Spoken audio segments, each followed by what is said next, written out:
RTS Info, Laurence Bollomet. Un état-major de crise spécialisé au sein de l'administration fédérale.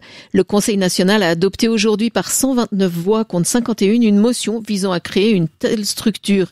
Elle permettrait d'améliorer la répartition des responsabilités, une manière de tirer les leçons de la gestion de la pandémie de Covid-19. Le Conseil national a également approuvé par 98 voix contre 75 une motion visant à valoriser la place des femmes dans la stratégie fédérale numérique. Les femmes ne représentent que 15% des effectifs dans le secteur informatique. Les produits numériques sont conçus principalement pour les hommes et par les hommes, a rappelé la verte vaudoise Valentine Piton. Le risque existe que dans une économie de plus en plus digitalisée, les hommes profitent plus de la création de nouveaux emplois. Le Conseil fédéral s'est montré ouvert à cette préoccupation. Elle fut une pionnière de la lutte pour l'égalité entre hommes et femmes. Elle, Judith Stamm. Aujourd'hui, en ouverture de la session d'automne, le Parlement a rendu hommage à l'ancienne élue PDC lucernoise. Elle était décédée en juillet dernier à l'âge de 88 ans. Le chancelier Olaf Scholz annonce aujourd'hui vouloir discuter avec la Suisse au centre des inquiétudes allemandes, l'enfouissement des déchets radioactifs dans le canton de Zurich.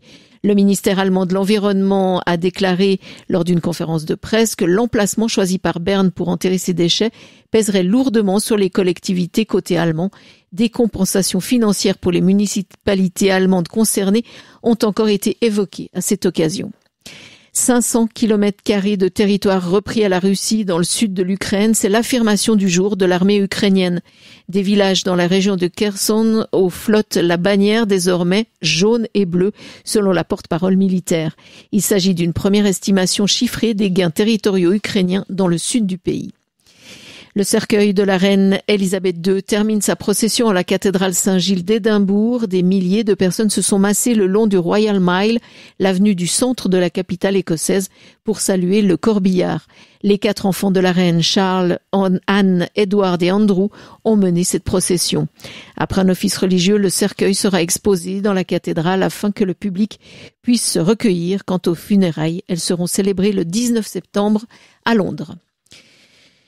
2 jours pour parler droits humains au Qatar. Le pays tient son premier forum sur la question aujourd'hui et demain.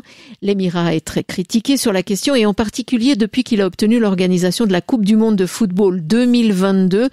De nombreuses voix se sont élevées pour dénoncer le traitement inhumain des ouvriers occupés à la construction des stades. Météo, le soleil de ce jour se repointe demain, du moins en matinée. Dès la mi-journée, les nuages reprendront du service de plus en plus. Pas exclu que nos voitures deviennent oranges, car ces nuages seront en effet probablement chargés de poussière du Sahara. Mercredi, le ciel roman alternera entre éclaircies et passages nuageux. De forts cumulus de précipitations sont annoncés localement et il y aura peut-être un vent tempétueux par endroits qui balayera les crêtes.